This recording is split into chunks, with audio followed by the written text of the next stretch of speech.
Namaskar viewers, hello and welcome to Sunset TV. I'm Tina Jha, you're watching Perspective.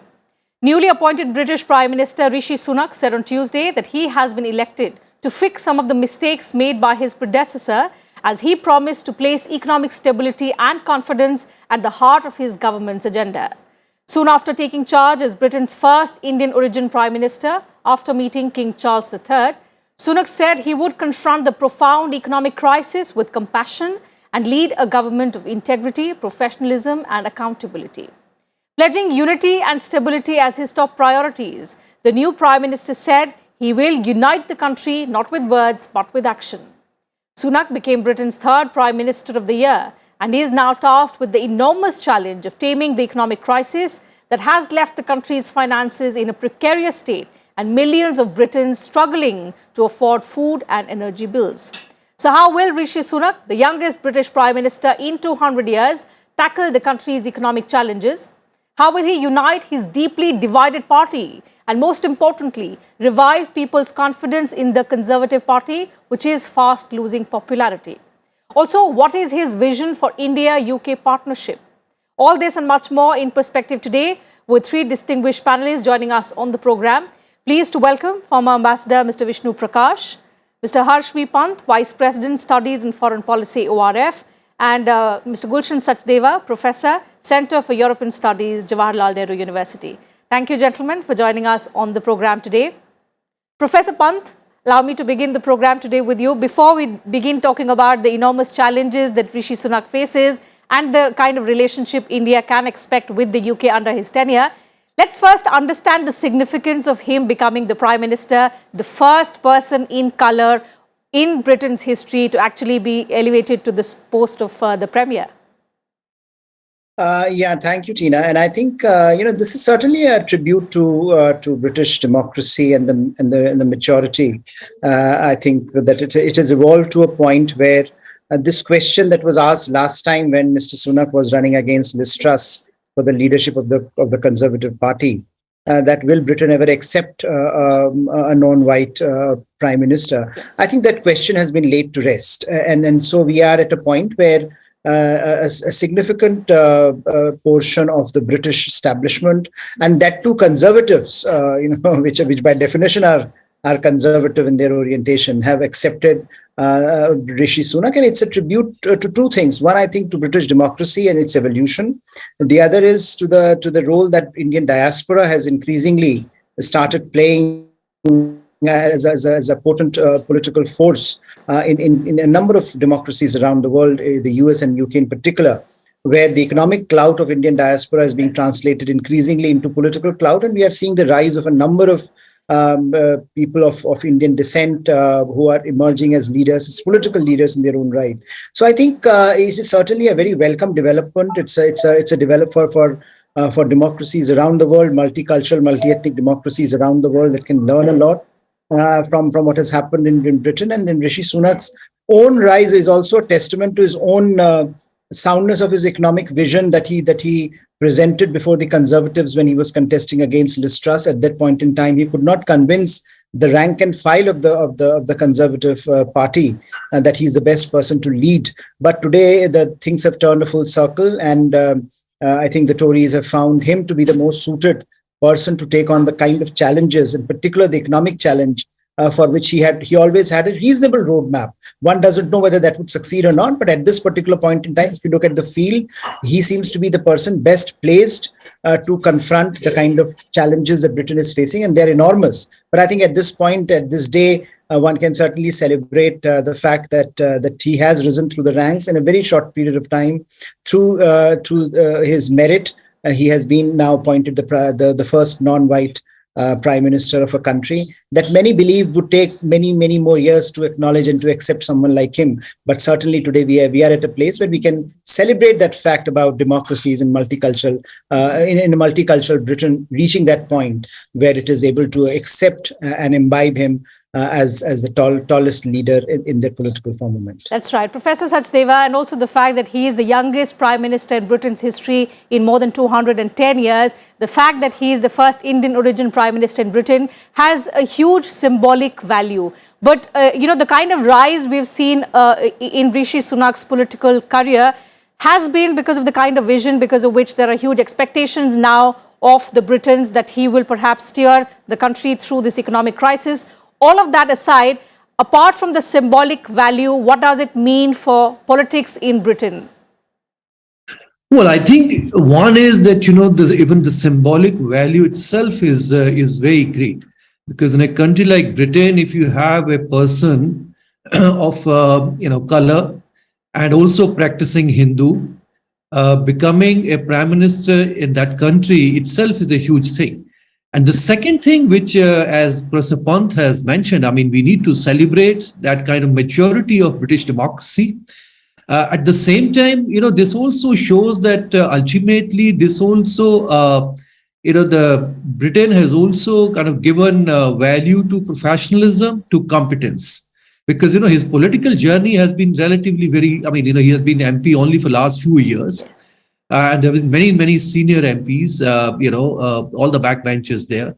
But they have accepted the kind of challenges at this point of time Britain is facing. In fact, in his first speech, he has mentioned, I mean, we are facing very profound crises. At the same time, he also mentioned about Putin's war in Ukraine, which has destabilized energy market and all the supply chain disruptions all over the world.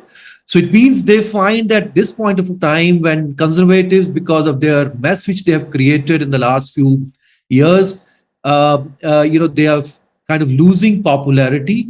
So before they face new general election, they wanted to have somebody who can really put things in order in the next 1 or 2 years. And now they have found him that, during COVID time, he was able to deliver as a chancellor. So and the last, the prime minister, the kind of, the problem she created with the new, in the policies which she started. So I think within those circumstances, this is a maturity of the British political class and particularly the Conservative Party. But of course, he is conservative. So he'll have to follow more the kind of policies which he himself has mentioned that, what we promised in our election manifesto last time, he's going to implement this. So we really don't expect any dramatic changes from any kind of philosophy of conservatives. He also very pro-Brexit. And he was the one who followed that, policies. And he also wants the borders to be controlled. So many of those policies will continue of Conservative Party. But at the same time, I think this is a very important development within British democracy. Of course, it's not that, the multiculturalism problems in Britain will, finish with this. And the racism will finish in the British society. But at the same time, the British political class acknowledging that they do need somebody at this point of time, even if the person is of very different origin and and from ethnic minority. And I think this is one need to be really acknowledged. Okay. Ambassador, coming to you, Professor Sachdeva suggests that there will not be any stark changes in terms of policies that Rishi Sunak will follow. Perhaps he's going to toe the line of his predecessors, largely on policy and governance issues. But when it comes to India-UK relationship, can we expect further momentum, perhaps enhanced partnership between India and the UK under Rishi Sunak's tenure as Prime Minister? It is indeed a very important day. It's a happy day for India. It's a momentous day in the British history. Momentous because of the reasons that you mentioned and my co-panelists have mentioned, which I fully agree with. Happy day for India because a person of Indian origin has ascended to the highest office in Britain. It is no mean achievement. And Dr. Sachdeva talks about meritocracy. I mean, I would agree with that he's there because of his merit. Merely 42, who was an MP for just 5 years when he became the Chancellor of the Exchequer. And the way he had steered the country through the COVID pandemic, his furlough scheme has been hailed by almost everybody, which saved millions of jobs and millions of people from hunger. So that is the kind of background he comes with a formidable educational background and so on. So there is no doubt that it's an important development. It's a happy development. Now, when it comes to India, British relations or India-UK relations, Certainly, he is one person who understands India very well. British leaders generally do, but I guess he would understand. He understands India even better. Although let us not forget that first and foremost, he could be of Indian origin, but first and foremost, he's British, and he's from the Conservative Party. So he would do what any British leader would do. First and foremost, it would be to safeguard the British national interests. In fact, if I look at it very dispassionately, for him the challenge would be it will be even greater, because anything that he does with India would be under the scanner, and he would have to be even more careful than any of his predecessors to be seen to be doing something which could be construed even by detractors as showing some kind of a soft corner for India. So therefore, he will have to be even more careful. But I do think that given his understanding of India, given his background, the issues that we have between India and Britain, I mean, it's a very important relationship. There are lots and lots of positives. The balance sheet is overwhelmingly positive, but there are also issues that are there in the relationship. They would be handled with little more, I guess, positivity. But and we have a lot that is going to happen, especially if we can make progress on the free trade agreement. Granted, at the moment, as he has very rightly said, his focus will be on the economy, which is not a task for the faint-hearted. The British economy requires a lot of healing, a lot of work, and once he has attended to that, I guess he will turn his gaze on other things, including the free trade agreement. So there is a lot which is in the pipeline. There is a legacy, and I'm sure he will be able to build on the legacy in a positive manner. Okay, of course, Professor. So domestic challenges are something that will be priority of Rishi Sunak, that he has spelled out clearly as well. But since we're talking about the India-UK relationship, let me get your viewpoint on the India-UK partnership. A few weeks ago, Rishi Sunak, while campaigning, had mentioned that he wants to, make a change in the India-UK partnership into a more two-way exchange. What does he mean when he says a two-way exchange, and how do you place it in the context of the current India-UK partnership? Tina, I'm always skeptical about this idea that Indian origin leaders actually are going to make a positive difference. It seems, if you look at the empirical data, it's the other way around. Indian origin leaders often find it very difficult. I think Ambassador Prakash mentioned those reasons quite well. That space that they have and the way they are positioned, particularly in their own domestic spaces, often constrain their options. Now here, I think Rishi Sunak certainly has the mandate at the moment to transform a lot of things. He will, given how vulnerable Britain is at this point, he will have a lot of latitude. But when it comes to India-UK ties, let's remember two things. One, that India-UK ties are already on an upward trajectory, and irrespective of who is the leader, the leadership issue is becoming less and less relevant. I think what we have witnessed over the last few years is that a succession of leaders, particularly from the Conservative Party, have tried to build India-UK relations into a modern day partnership. So rather than almost always talking about the post-colonial experience, we are now looking at a 21st century partnership, which is more about the issues of the future: trade, technology, diaspora, education, health, and of course, Indo-Pacific. So I think we are looking at a transformative moment in India-UK relations, not because of any one particular leader, but because of this convergence between the fundamentals of India and the UK, the interests. And I think that will continue to guide, irrespective of who is in office in number 10 Downing Street. So, that's one bit. The other bit is that Mr. Sunak will have a lot of problems in terms of positioning himself politically within the Conservative Party.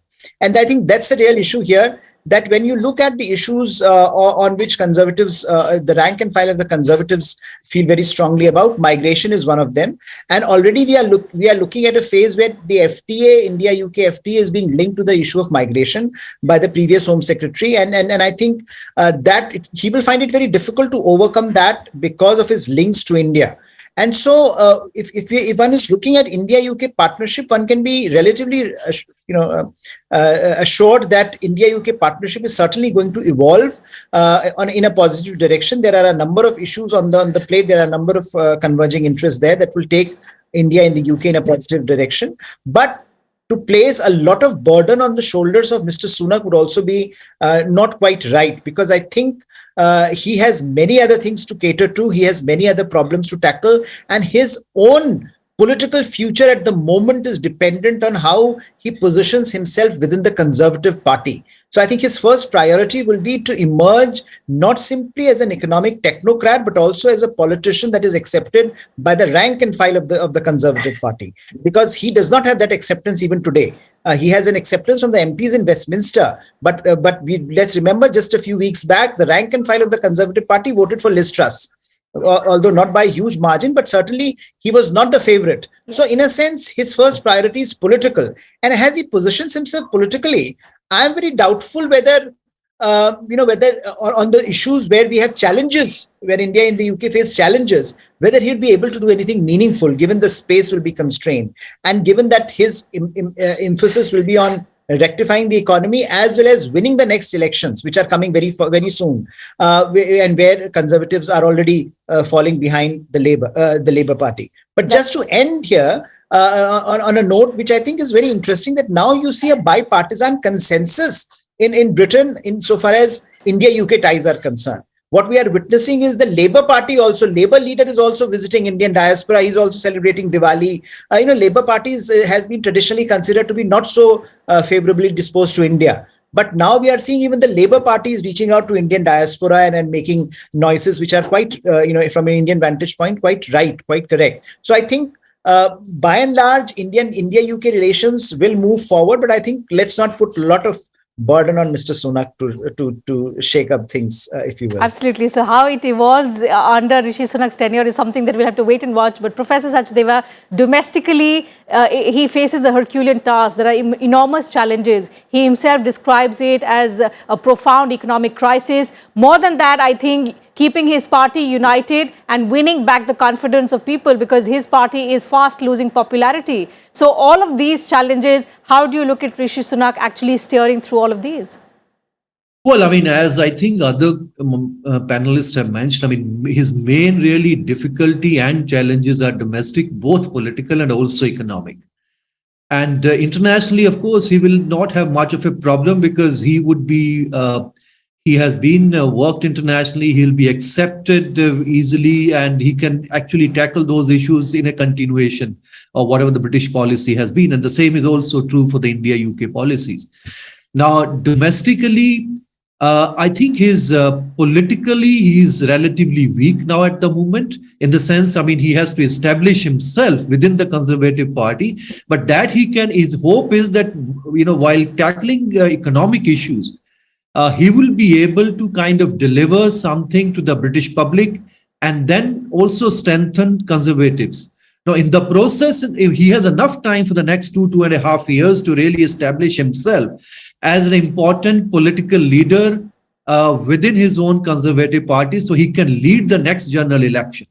Now, in the process, internationally, I think he will very well represent UK, whether within G7 or within G20, or particularly on the issues on Ukraine war, etc. I mean, there'll be total continuation of the British policy. I don't see any major change at all. And the same also true for the India-UK policies. But on India-UK, of course, I mean, he has to perhaps push a little bit more because he will have certain difficulties. Prime Minister Johnson was talking about India-EU FTA by Diwali. We didn't have that thing by Diwali, but we have an Indian origin Prime Minister by Diwali there. So now, even if not by Diwali, but if by next 2 or 3 months, if we are able to kind of conclude that agreement, that will be a big achievement even on the India-UK front. But here, the problem are, still many of the issues concerning migration, and his stand on migration has also not been very soft in the past also. So one has to really see how we, move forward in those negotiations. But I'm still hopeful that in the next couple of months, we'll be able to kind of wind up those negotiations, because there is still a political will from both sides to do something important, concrete on the India-UK relations. So first, of course, the focus is domestic, concentrating more on the economic issues, on the energy issues, bringing British economy back on track. And then if he is able to kind of, move forward positively on those fronts, then he will be able to establish more politically. But real challenge is really political within his own Conservative Party. And that will be seen in the next couple of months. Once he is able to establish, he has to now find balance while distributing the portfolios among other Conservative members, how well he does. And many of those things will be watched very, very carefully in the next couple of weeks. Let me go across first to the Ambassador. Ambassador, we are talking about how we are, expecting, because the Indians are celebrating and we are expecting a positive turnaround in the India-UK relations. But as Professor Pant says, let's not put too much burden on Rishi Sunak, considering the fact that he already faces, several domestic challenges. But it's important, the role that Indian diaspora has been, playing in, and the assertive role, I should say. We've seen in the United States, now in the UK as well, the kind of role that the Indian diaspora has been, playing, and the kind of consensus towards India that we are seeing in both parties, in the UK now, in the Conservatives, in the Labour Party. What does that say about the rise of the Indian diaspora? Well, I can say without any hesitation that Indian diaspora has come of age. 30 million strong, one of the most highly educated diaspora anywhere in the world, well off, part of the mainstream, and which have been a factor of stability. So it is their hard work over the decades is paying off, and they are increasingly occupying positions of authority and importance. So that is very much the case. Now, I agree what my co-panelists are saying, and that is my view also, that India-British relationships is on a positive trajectory, because it is in the interest of both these countries to join hands to deepen the economic engagement and overall engagement, and that is gradually happening.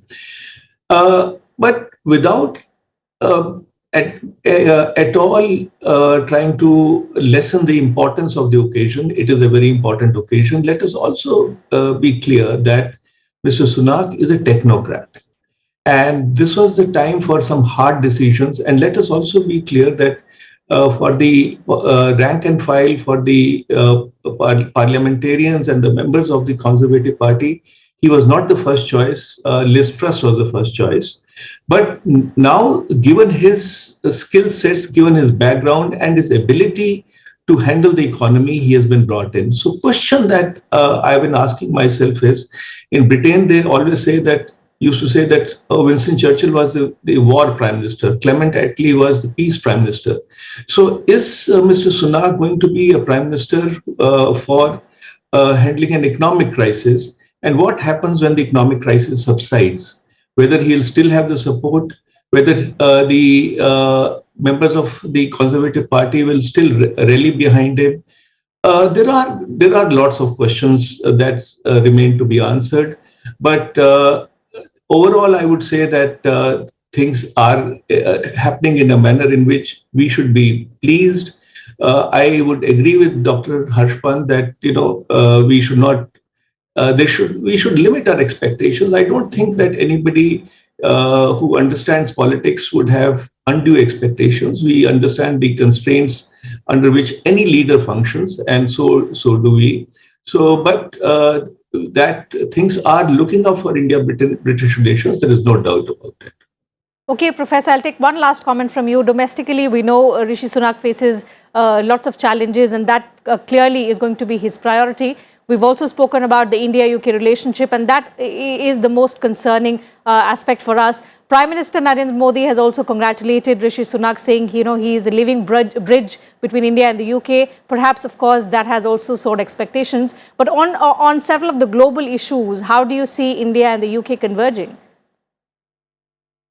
Well, I think India and the UK have been converging significantly. If you look at India-UK ties, which used to be dominated by our differences on issues like terrorism in Pakistan and even China to a certain extent, today you find that, Britain post-Brexit is looking for a foreign policy that is much more in sync with some of the requirements or some of the expectations that India has long had from the UK, to play a larger role in the Indo-Pacific, for example, and to play a positive role in the Indo-Pacific, and to look at China not through the rose-tinted glasses, but to look at China more realistically, its role in the region, what the role that China has played in the economic coercion and in the military assertiveness. So I think we are looking at a significant convergence in that regard. There is growing bipartisan consensus as well on a range of issues, which I think is shaping the wider view of India and the UK towards each other. But what is most significant, perhaps, is that there is a recognition that India and the UK relationship cannot be a hostage to historical past. Yes. It has to now look forward to 21st century and evolve a modern partnership in contemporary times. And if you look at Prime Minister Modi's statement, he specifically mentions how India and the UK ties are moving and becoming a modern day partnership, which I think that's the term that he uses, modern partnership. And that is very important, because I think ultimately there is so much that brings us together that we cannot be hostage to past grievances. And as we move forward, as we look at a new era of opportunities, I think leaders may come and go, but the fundamental reality will remain that India and the UK, as they converge, they will find greater opportunities to work together and to solve global problems together as like-minded fellow multicultural, multi-ethnic democracies. Much to learn today, I think, from how Britain has evolved, but Britain also has a lot to learn from how India has managed its own diversity over the last several decades. So I think it's a potent partnership that should realize the potential of 21st century. Absolutely. And I think Rishi Sunak has clearly put his thrust also on this two-way partnership when he talks about that in the sense of the UK also learning a lot from India, both historically as well as from this modern partnership that you speak about. Time allows me to stop at that. Thank you once again to all three of you for joining me on this edition of Perspective, sharing your thoughts, your views with us and our viewers. So viewers, thank you very much for your time as well. That's it from us on this edition of Perspective. I'll see you same time tomorrow. Until then, you take good care of yourselves. Keep watching Sunset.